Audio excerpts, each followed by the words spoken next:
So by that time already, I told my husband, you have to go. You have to go. You have to go and look for Henry. He went off and we live like let's say with traffic, 10 minutes away from each other. So he went in the house, nothing, no sign of Henry. He called his name, nothing. He went upstairs, rooms were empty. Then he recalled that there was another room. And so he went in the back room. He tried to go, door was locked. He knocked on the door and said, Henry, open up this door. I have to kick it in. And so he did kick in the door, and there was Henry. He was laying there, a gunshot to his head. And that was the end of the story of Henry.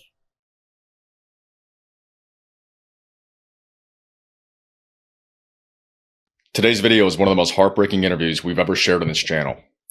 Erica is here to tell the story of her son, Henry, a vibrant, loving father, husband, and friend, whose life took a devastating turn after taking just a few doses of finasteride. What began as a routine prescription led to sudden and severe changes in his physical, emotional, and sexual health, including cognitive decline, complete loss of libido, and a painful disconnection from who he once was. Just weeks after stopping the medication, Henry tragically took his own life. He was only 50 years old, and he leaves behind a 6-year-old son whose life will never be the same without his father. As painful as this story is, it's not unique. There are unfortunately many others like Erica. Families blindsided by a system that failed to warn them, still searching for answers and recognition. This is more than a personal story. It's a call for awareness, accountability, and truth. Please watch with an open heart, because stories like Henry's deserve to be heard.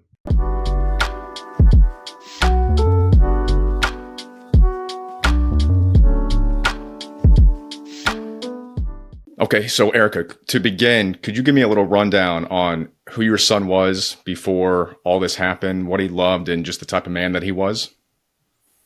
Yes, Henry was a beautiful human being.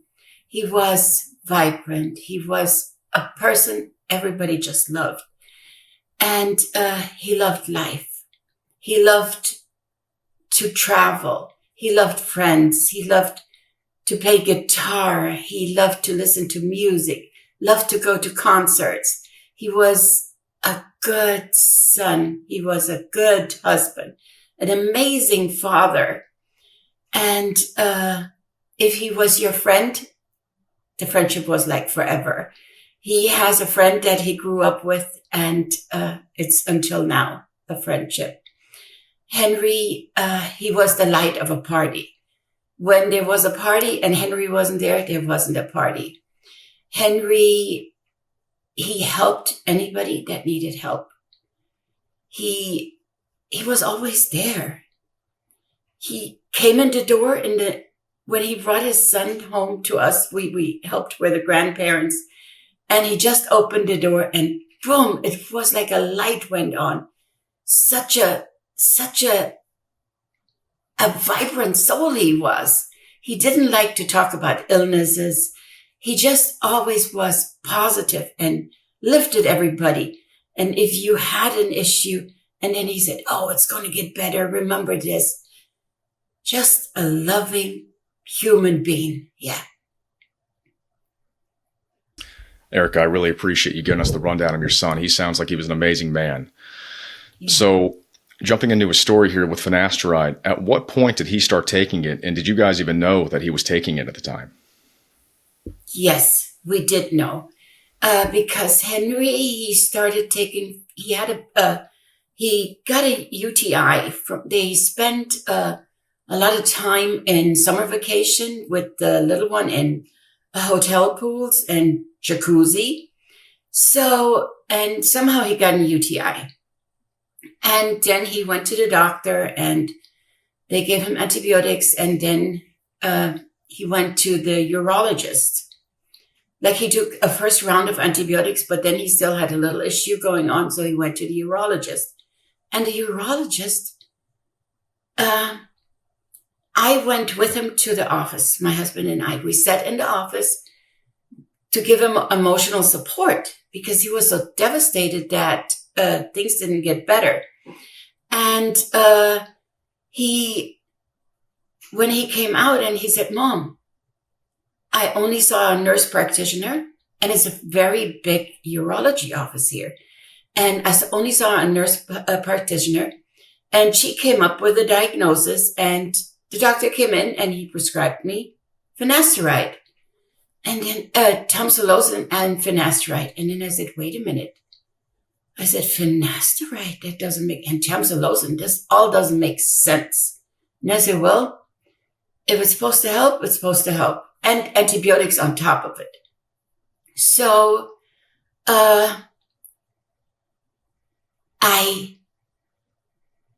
I recall, after like a couple of days, I think it was already 2 days or only 2 days, and he felt the effects. He said, Mama, we always were, we were, not only were mother and son, we were friends. So that's why he opened up and told me everything. He said, Mom, something is not right. I don't feel good. And then I said, I don't know. I looked, I said, let's go and search the side effects. So we looked at the side effects, but whatever he filled, we didn't see. And then I said, wait a minute. I said, perhaps it'll go away. And then a couple of days later, he said, no, Mom, it's awful. I don't know. Something is happening in my brain. And I said, call the doctor's office. So he called. They said, write a note in the patient portal. No time. No time for patience. No time to listen. And then he said, Mom, I'm having brain fog. I cannot sleep. It's awful. I'm awake. And my head, I don't know what's going on with my head. And then he said, Mom, I'm having pain in my groin. And I'm so depressed. I feel so helpless. And then I said, Henry, you have to let them know. So he called the office and they told him, well, put it in the patient portal. Then they called him back a couple of days later and said, this is what they said. We have a couple of more patients like you with those symptoms, but they will go away. These symptoms will go away after a couple of days. That's normal. And then we said, well, and then like a couple of days later, Henry said, Mama, I'm losing I have no more libido. He said, I'm dead. I'm dead. What do you mean dead? He said, down there, it's nothing anymore. He said, I'm absolutely no man anymore. And he said, my penis is shrinking. And then I said, oh my God, what is this? And he said, I have awful pain in my groin. He lost all interest. He just sat on the bed every morning and cried. He said, Mama, my son is looking at me and I'm crying. I can't stop crying. I feel so helpless. I feel so empty. I cannot feel his love anymore. And then I said, oh my goodness. I said, Henry, please call the doctor's office. And again, he called. So he said, should I go to the ER? He asked them. They said, let me ask the doctor, the nurse said. So they called him back and they said, yeah, if you feel you need to go to the ER, go to the ER. So in the beginning October, he went to the first ER, spent all day there. They looked at him from top to bottom, everything, you name it. And so the end result, nothing, everything negative. He had no issues. So I said, why are they giving you finasteride? And then we looked and looked, but you find nothing on the internet. You find in YouTube, the only thing we found, some YouTubers, they talked about how good finasteride is. And so then we just said, stop taking it. But however, let the doctor know that you're stopped taking it. So he did. He stopped taking it. And then everything spiraled. And we made a new appointment with a different doctor, a neurologist that also had good reviews, but nothing happened there too. He went there. Again, we sat with him in the office for emotional support. But again, the doctor wanted to do more tests and more tests, gave him Viagra. And then we looked, and then Henry said, I'm not going to take this. All they're doing is giving me more meds, but they're not listening to my issue. And things got worse. Things said, I feel worthless. I feel hopeless. I don't feel the love to my son anymore. Mama, I can't feel anything. And we took him and his little boy out because Henry started getting severe anxiety. The first anxiety period we noticed when we went, I said, let's go to a Buddhist temple. Somehow I got an invitation to go to a celebration. And I said, this is a nice way maybe to learn meditation and to help with your anxiety. It was a beautiful celebration. We sat there for a while. And then Henry said, Mom, we gotta go. I said, why? Just relax. He said, no, Mama. The people. I have such an anxiety. So we left. A couple of days later, Henry had to go to the airport to pick up his father-in-law. On the way to the airport, Henry called, Mom, talk me through this. I said, what do you mean? He said, I have such an anxiety. Help me. So I talked, and then everything went well. But however, this loneliness in him, not feeling to be loved, emptiness, it was, and what he also mentioned is, he said, Mama, I don't see Henry in me anymore. He said, where is Henry? He said, Mama, I miss Henry so much. He said, he used to laugh. He used to play guitar. He said, I played with my son. I went out. We had fun.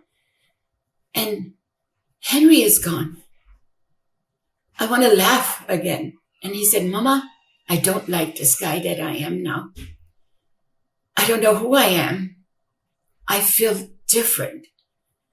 And he said, and then who am I? What am I? He said, my bones. He said, look at me. He said, I'm shrinking. And I couldn't understand what he meant with shrinking. Then when I looked at him, and then I said, wait a minute. I saw his total stature, really, his facial structures, they were like different. And I looked at him. His skin color was different. And I said, oh my goodness. I said, Henry, we need help. And Henry said, Mama, there's no help. He must have read a few things on the internet. I don't know if he was in forums or whatever. He said, Mama, it's not good. It's not good. There is no hope. And I said, yes. I always tried to motivate it. There's hope. Remember, we always said, never give up. There's hope. And I said, please fight for your little boy. Fight for what you love, your life. But this beast of finasteride, let me go. After Henry passed, it was actually on Thanksgiving when we saw him for the last time. He sat there on a chair. His face was smaller. And I said, and then I saw a glow in him. I said, Henry, did you take something? And he looked at me and he said, no, Mama. Why? And I said, Henry, I don't know. I see something in your face. It's a glow. It's so beautiful. I say, it's so beautiful. Did you finally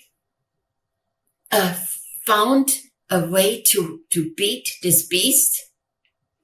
And he said, no, Mama. Do you see something? I said, yes. And that was it. We talked a little bit.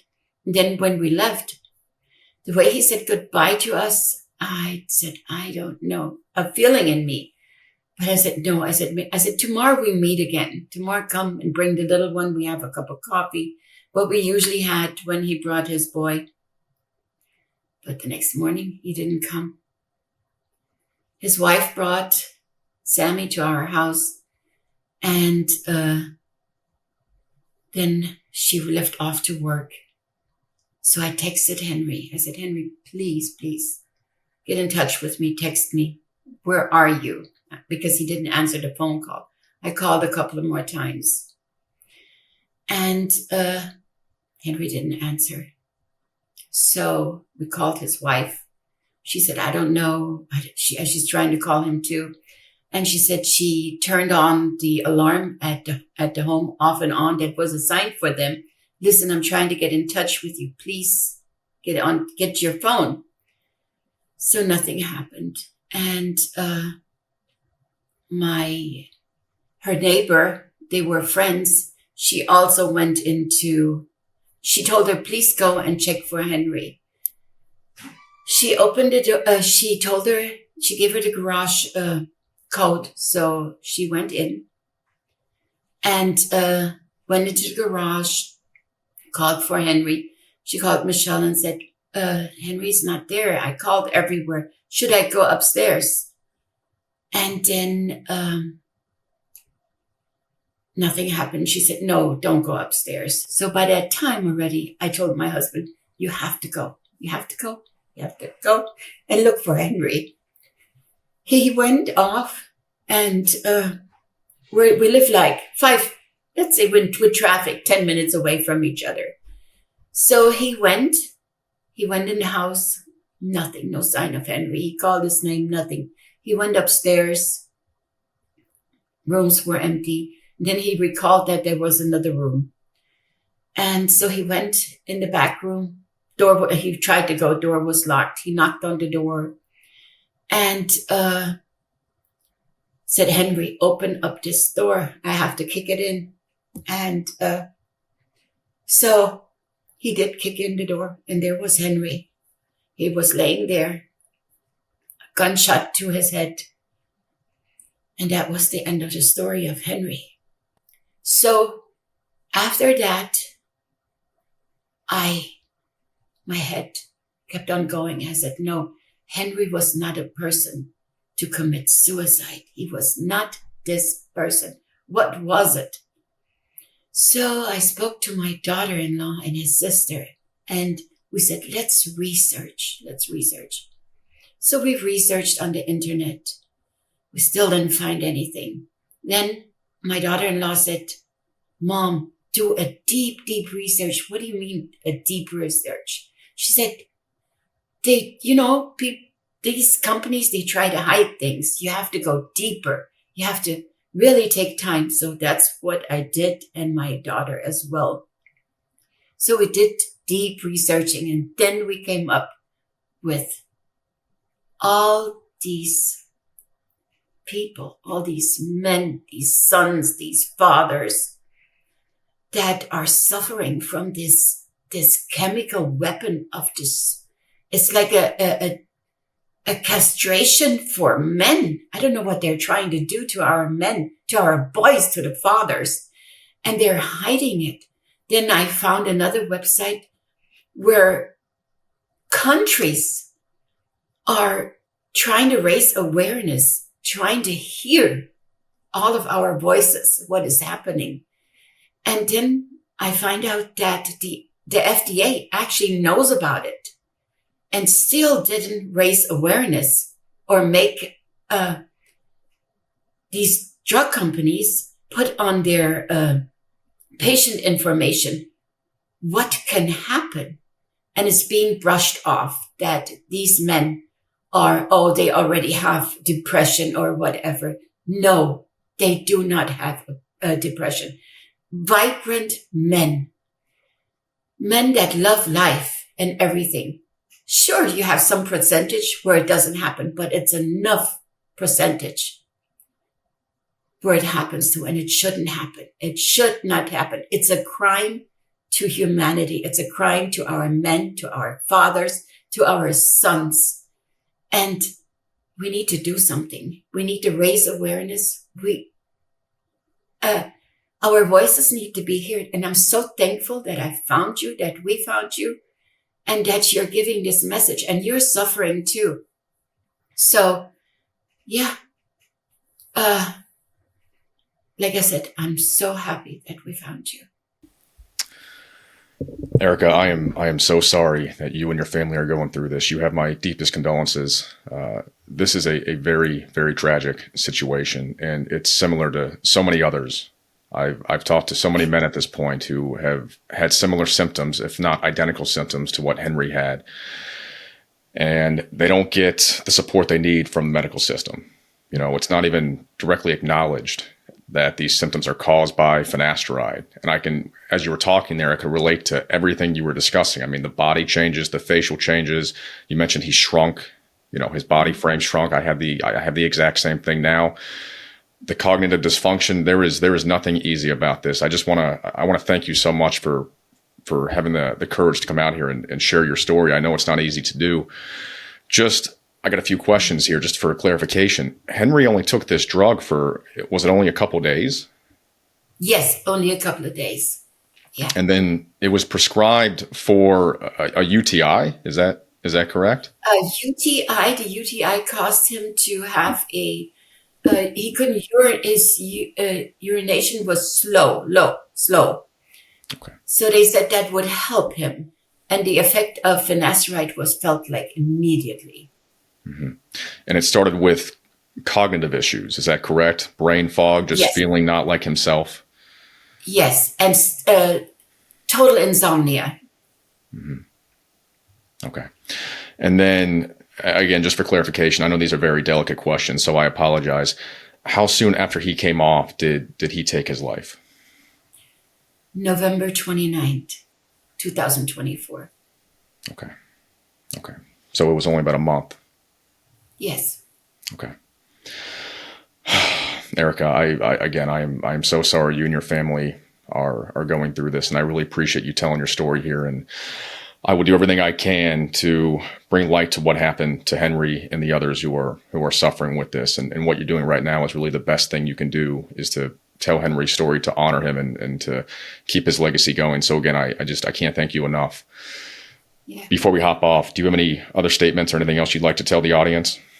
Yes, I would like to tell the audience that please, before they take any medication, research. Look, another little thing that I want to point out. I went with my husband to CVS to get the patient information that they gave Henry, to print it out. And they printed it out for me. And I said, is that all? Isn't there something else that should be printed out? And the pharmacist there, or pharmacist assistant, let's say that, said, no, this is all the company is allowing us to print off. So this is another thing. Why? And in Europe, in England, it's a must. They already have that on their patient information. Yeah. What a shame.